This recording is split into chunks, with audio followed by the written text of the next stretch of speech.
V tokratnih kvikih bomo govorili o tišini.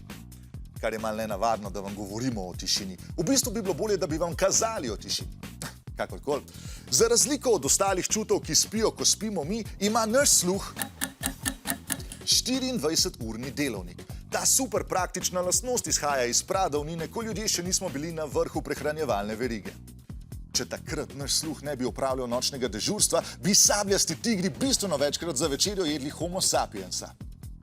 Kljub temu, da v zadnjih tisočletjih v naši okolici ni več toliko sabljastih tigrov, pa naš sluh še vedno opravlja vlogo nočnega čuvaja. Zato se tudi lahko zbudimo, ko sredi nočne tišine nastane nek nov, nepoznan zvok, ki ga možgani prepoznajo kot potencialno nevarnost.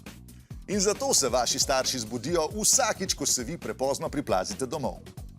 A vsak zvok, ki se pojavi večkrat, za nas ni več novost, kar prepoznajo tudi naše male sive celice. Zato, če živimo blizu železniških tirov, letališča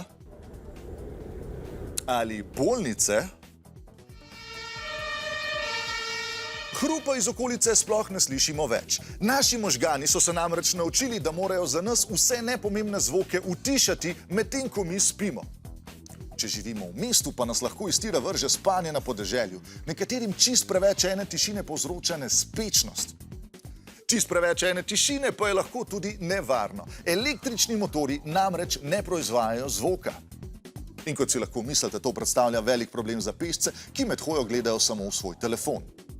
Zaradi očitne nevarnosti, ki jih predstavljajo neslišna vozila na cesti, je večina držav sprejela zakone, s katerimi določajo, da morajo proizvajalci električnih avtomobilov svojim tihim vozilom dodati nek zvok. Ti zakoni zaenkrat ne vključujejo električnih koles in skirojev, ampak jaz ne vidim nobenega razloga, zakaj se ne bi vi kar sami drli, medtem ko drvite po kolesarski stezi. Avtomobilska industrija tako že razmišlja, kako bi se njihovi jekleni konjički oglašali. Najeli so svetovno znane glasbene skladatelje in producente, da ustvarijo zvok za njihova električna vozila. Nekateri avti se bodo oglašali v stilu progresivno-rockerske in jazzovske glasbe, nekateri v stilu elektronske glasbe. Eno avtomobilsko podjetje pa je najelo kar svetovno znanega skladatelja filmske skladbe Hansa Zimmerja. Upam, da bo samo vzel svojo muziko iz Batmana, ker potem lahko vsak avto postane Batmobil. Skupina zvočnih inženirjev je za eno avtomobilsko podjetje zvok za električni avto ustvarila tako, da so sušilec za lase usmerili v kovinsko cev.